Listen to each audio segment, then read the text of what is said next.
সাল পর্যন্ত বাংলাদেশে সরকারি চাকরিতে কোটা ছিল ৫৬%। ওই বছর কোটা সংস্কার করে ১০% করার দাবিতে আন্দোলনে নামে শিক্ষার্থীরা।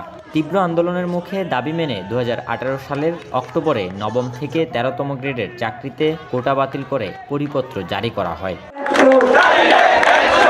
পরে ২০২১ সালে সেই পরিপত্রের মুক্তিযোদ্ধা কোটা বাতিলের অংশটিকে চ্যালেঞ্জ করে কয়েকজন বীর মুক্তিযোদ্ধার সন্তান রিট করেন। গেল ৫ জুন এই রিটের রায়ে পরিপত্রের ওই অংশ অবৈধ ঘোষণা করা হয়।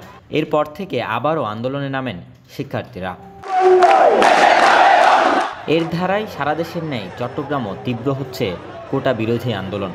শনিবার দ্বিতীয় দিনের মতো নগরের ২ নং গেট চত্বর প্রায় ২ ঘন্টার জন্য অবরোধ করেছে চট্টগ্রাম বিশ্ববিদ্যালয় ও অন্যান্য শিক্ষা প্রতিষ্ঠানের শিক্ষার্থীরা।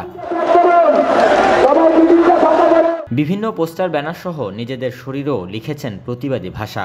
এদিন কোটা বিরোধী নানা স্লোগান সহ হাজারেরও বেশি আন্দোলনরত জড়ো হন। কোটা সংস্কারের দাবি মানা না হলে আরও বড় পরিসরে আন্দোলনের কথা বলছেন শিক্ষার্থীরা।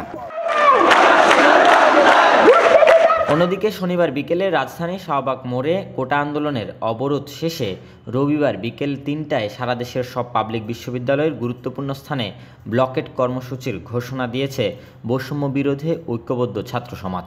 এছাড়া দেশজুড়ে গুরুত্বপূর্ণ পয়েন্টগুলোতেও ব্লকেট কর্মসূচির ঘোষণা দেওয়া হয়েছে। Robin Dasgupta, news now 24।